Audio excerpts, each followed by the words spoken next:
Buenos días, mi nombre es Ada Rodríguez. El día de hoy me encuentro en representación de la UPEL IPB Venezuela y de la UNACH Ecuador. Bienvenidos al 34 ENDIL, Encuentro Nacional de Docentes e Investigadores de la Lingüística, que este año no podía ser excepción, el afamado evento nacional, pese a la situación de emergencia sanitaria que azota al mundo entero. Bienvenidos nuevamente al evento. Mi ponencia se intitula Discurso plástico y discurso literario, códigos de comunicación histórico-culturales. En aras del tiempo me voy a permitir leer la ponencia mientras ustedes observan unas láminas de PowerPoint que estarán simultáneamente proyectándose para que puedan seguir el discurso. Bienvenidos nuevamente al evento. Esta ponencia es parte de mi tesis doctoral para doctorado en cultura latinoamericana y caribeña, que consistió en un recorrido histórico del imaginario de la negritud en Venezuela a través de los productos del arte, en este caso la literatura y la pintura, para develar que ambos discursos constituyen códigos de comunicación histórico-culturales, y de allí el nombre de esta ponencia. En cuanto a la postura teórico-metodológica, el corpus propuesto para la investigación estuvo representado por dos piezas pictóricas de los artistas plásticos y pintores profesionales Armando Barrios, César Rengifo y Pedro Centeno Vallenilla, y una obra de los pintores Naif Alberto Sierra y Gregorio Mijares. En cuanto al corpus literario, se escogió una obra literaria seleccionada de los escritores profesionales Manuel Rodríguez Cárdenas, género poesía; Andrés Eloy Blanco, género poesía; César Rengifo, género teatro; y la obra de la escritora Nobel Isbelia Sequera Tamayo, que es una narrativa novelada corta.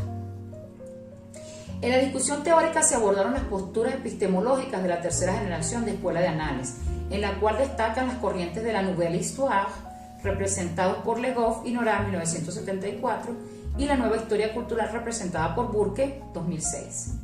Todos destacados en el terreno de la historia de las mentalidades, también conocida como historia de los imaginarios. En cuanto a la postura metodológica, se empleó Dubey 1967-1961. En cuanto al enfoque teórico-metodológico y la visión psicosocial y estudios de la imagen, se tomó en cuenta Jung 1985 y Burke 2005. En el campo de la exégesis epistémica, ambos autores sirven para sostener las revisiones de imaginario social. Estas posturas permitieron establecer una amplia visión de las obras en torno al tema y al contexto sociocultural, y finalmente llevaron a establecer correlaciones entre la manifestación del fenómeno en Venezuela y los procesos homólogos al tema de la negritud en Latinoamérica y el Caribe. Es menester acotar inicialmente que el haber sido todos países latinoamericanos y caribeños colonizados y partícipes del mismo proceso económico de implementación del régimen de la plantación, que impuso la presencia de esclavos africanos en todo el continente americano y el Caribe como mano de obra trabajadora, es este el evento histórico-cultural a ser tomado en cuenta para establecer relaciones entre el fenómeno de la negritud en Venezuela y el resto de América Latina y el Caribe, y no exclusivamente el tema de mestizaje, como muchos otros investigadores pretenden hacer ver. Las obras literarias y pictóricas como discursos históricos reflejan las distintas realidades del tema desde distintas miradas de los artistas en estudio. Entre los aspectos más resaltantes de la investigación se puede señalar que las obras revelan grandes críticas y cuestionamientos al trato y tema del negro en el país. Sin embargo, una de las grandes diferencias del fenómeno de la negritud en Venezuela está representado en la falta de posicionamientos políticos sobre el ideario filosófico y político de la negritud. Estas posturas han sido asumidas dadas las políticas nacionales que se han apoderado de la nación y de la noción de mestizaje como forma unívoca de valoración de la identidad y de la cultura de los venezolanos. En consecuencia, pudiera decirse que el tema de la negritud ha sufrido discriminación en las esferas intelectuales venezolanas por años, en beneficio del ideario blanco, heredado del pensamiento nacionalista, gomecista y perejimenista, en el cual se enfatiza el manejo de las representaciones del negro y de los indígenas de forma satelital sobre el eje independentista blanco. Este asunto se evidencia en obras como las de César Rengifo y Pedro Centeno Vallenilla. Las obras literarias y pictóricas que han servido de corpus en la presente investigación dan cuenta de una memoria histórica en la cual emergen los signos y símbolos del hombre negro, desde escenarios que claman por la reivindicación de los valores y representaciones del negro y de lo negro, hasta escenarios en los que se asume la negritud como parte intrínseca de la nacionalidad venezolana. Todas las obras en estudio responden indiscutiblemente a los escenarios políticos nacionales e internacionales que contextualizan el acto de creación de cada una de las obras objeto de estudio. A partir del análisis de las categorías el negro y lo negro y contexto obra propuestas en esta investigación, emergieron conjuntos subcategoriales que conforman redes de sentido que permitieron lograr la construcción del retrato imago histórico de la negritud en Venezuela en el marco de los atenuantes sociohistóricos del país. Para la revisión de las obras del corpus y para la teorización de las categorías emergentes se acudió a un enfoque ontoepistemológico interdisciplinario, con el diálogo de autores pertenecientes a diferentes disciplinas en atención a la visión de la tercera generación de escuela de análisis, que estuvo acompañada en el plano metodológico de la exégesis y de la crítica comparativa y contrastiva de los productos del arte cuando fue pertinente. En cuanto a los procedimientos metodológicos, es importante recalcar que los procedimientos de investigación estuvieron todos asociados a la nouvelle histoire, especialmente el manejo de las cortes temporales para la macroorganización de la investigación. Estos cortes correspondieron a los periodos de la historia nacional que abarcaron procesos claves de la vida política del país, entre los que destacan la caída de la dictadura de Juan Vicente Gómez, el auge y declive de la dictadura de Marcos Pérez Jiménez, el surgimiento de la democracia y la subida al poder de un gobierno de izquierda que se encuentra incluso hasta nuestros días al mando. Desde estos móviles históricos se analizaron las obras en atención a su ubicación en los periodos que van desde 1935 a 1955, de 1955 a 1975, de 1975 a 1995 y finalmente desde 1995 hasta el 2015.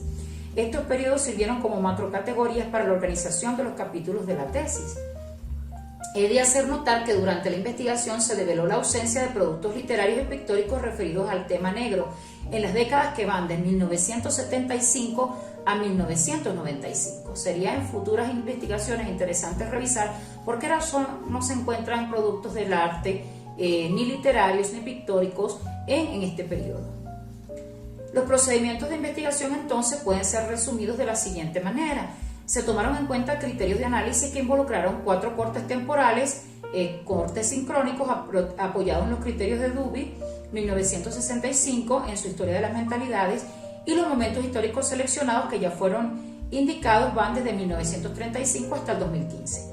Los criterios de elección del corpus incluyeron la selección de obras de arte literario y pictórico nunca antes analizadas, que sirvieron como documentos históricos y que debían ser editados entre 1930 y el 2015.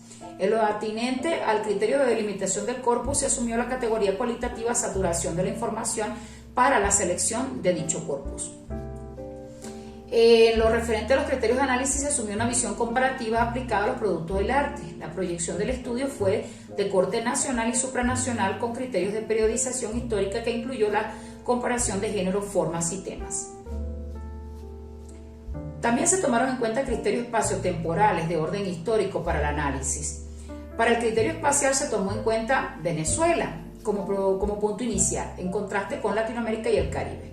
El criterio temporal fue progresivo y consistió en un corte diacrónico, como ya se indicó, desde 1935 hasta el 2015, con la incorporación de 3 cortes de tiempo en las fechas ya indicadas también, 1955-1975, 1975-1995 y 1995-2015. Finalmente, las obras debían tener un tema común, un ideario común, en este caso particular, el tema del negro y de lo negro, en sus distintas expresiones. En cuanto a las lenguas de los documentos escritos, debían ser español, inglés, francés y portugués, que son las lenguas de dominio del investigador, en este caso mi persona. El análisis de las obras a través de la red categorial contribuyó con la teorización sobre el fenómeno de la negritud en Venezuela, teniendo en cuenta el contexto sociocultural de las obras y de los artistas, así como los aspectos que llevaron a definir el fenómeno de la negritud con las características propias de la nación venezolana. Este retrato imago-histórico o imaginario de la negritud se resume en un ideario referido a las tradiciones, los valores, las costumbres y los estereotipos del negro venezolano heredadas de la imagen colonial del africano y que han permanecido en la memoria individual y colectiva nacional, en sus creencias, religiosidad, música, sonidos, ritmos, entre muchos otros aspectos. De manera que para redefinir la negritud en Venezuela es menester explicarla desde las coyunturas políticas de la nación en donde han emergido las obras. Este último asunto lleva a proponer nuevas investigaciones con miras a develar no solo las razones sociohistóricas del silencio descubierto en la literatura y la pintura en torno al tema, sino también las tendencias o ramas del arte que pudieron estar emergiendo en el periodo como expresiones nuevas de la negritud. En cuanto a las conclusiones, podemos indicar las siguientes.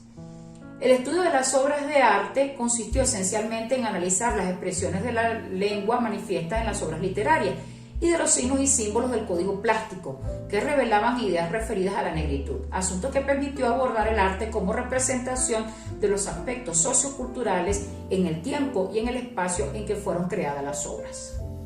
Otro aspecto resaltante fue que este examen reveló no solo la forma de pensar de los artistas creadores de arte, sino también del colectivo social del cual ellos forman parte. Como todos nosotros sabemos, ningún artista se quita su idiosincrasia, nacionalidad, cultura, valores, etc., para pintar, dibujar, tocar un instrumento, etc. Esta visión de fuentes primarias permitió lograr un contraste de fuentes estéticas diversas que contribuyó a establecer criterios de credibilidad del análisis.